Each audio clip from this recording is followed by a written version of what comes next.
शेतकरी मित्रांनो, कपाशी या पिकाची शेती करत असताना वेगवेगळ्या प्रकारचे आपण नियोजन करत असतो आणि जास्तीत जास्त शेतकरी कपाशी या पिकामध्ये भरपूर सारा खर्च करतात।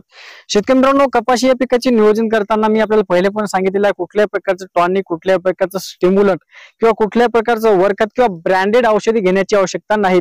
त्याचबरोबर महत्त्वाचा आणखी दुसरा विषय आहे की जेव्हा आपण शेतकऱ्यांना खत व्यवस्थापन सांगतो, त्या खत व्यवस्थापनामध्ये जास्तीत जास्त आपण 10-26-26 खताची शिफारस करतो।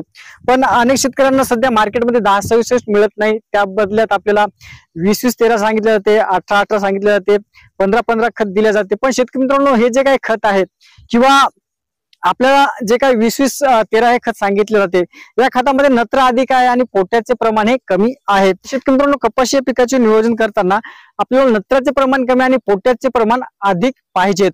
पण आपल्याला 10-26 हे खत मार्केटमध्ये सहज उपलब्ध होत नाही आणि याच कंडिशन मध्ये जाणून बुजून या खताचं शॉर्टेज केल्या जाते। शेतकरी मित्रांनो, जेव्हा आपण खत मार्केटमधून कृषी दुकानातून घेतो तेव्हा आपण खत फुकट घेत नाही, हे तर सर्वांना माहित आहे।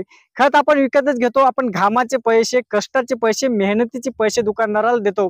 आता वेगळा विषय आहे, जर आपली उधारी असेल तर उधारी असल्यानंतर अनेक शेतकरी पर्याय नसल्यामुळं हे अशा प्रकारे खत घेतात।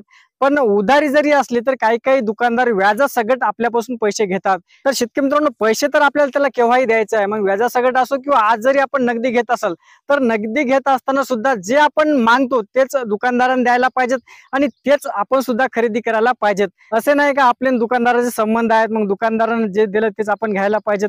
दुकानदारांनी सुद्धा ज्या खताचा चांगल्या प्रकारे रिझल्ट आहे किंवा ज्या औषधीचा चांगल्या प्रकारे रिझल्ट आहे तेच खत आणि तेच औषधी द्यायला पाहिजेत। शेतकरी मित्रांनो, अजून एक महत्त्वाचा विषय आहे की आजपर्यंत आपण शेती करत आलेलो आहोत। आज आपल्या वडिलांनी शेती केली, आजोबांनी शेती केली आणि त्याच पद्धतीने आपण आजपर्यंत शेती करत आलेलो आहोत। त्यामुळे प्रॅक्टिकल आपलं सुद्धा नॉलेज पाहिजेत।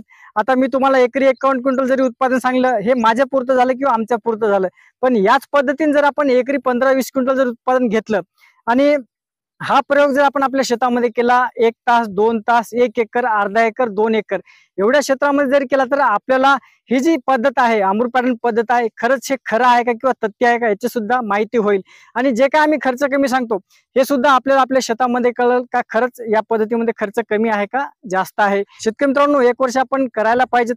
आणि महत्त्वाचा विषय आहे, मी काय एवढा मोठा नाही का तुम्हाला चांगल्या प्रकारे ज्ञान देईल किंवा माहिती देईल किंवा कुठल्या प्रकारचं माझं शिक्षण सुद्धा एवढ्या मोठ्या प्रमाणात झालेलं नाही। माझ्यापेक्षा खूप सारे लोक आहेत जे MSc ॲग्री आहेत, BSc ॲग्री आहेत, त्यांना भरपूर सारं नॉलेज आहे, पण हे प्रॅक्टिकल बेसिक आहे। जे काय मी तुम्हाला सांगतोय प्रॅक्टिकल आहे, ना की शिकलेलं किंवा पुस्तकामध्ये कुठल्या प्रकारची माहिती नाही याची। आणि याची जर माहिती घ्यायची असेल तर नक्कीच माझ्यासोबत येऊन कॉन्टॅक्ट करू शकता किंवा माझ्या शेतामध्ये येऊन या पद्धतीची माहिती घेऊ शकता। पीक कोणतेही असो, अमृत पॅटर्न।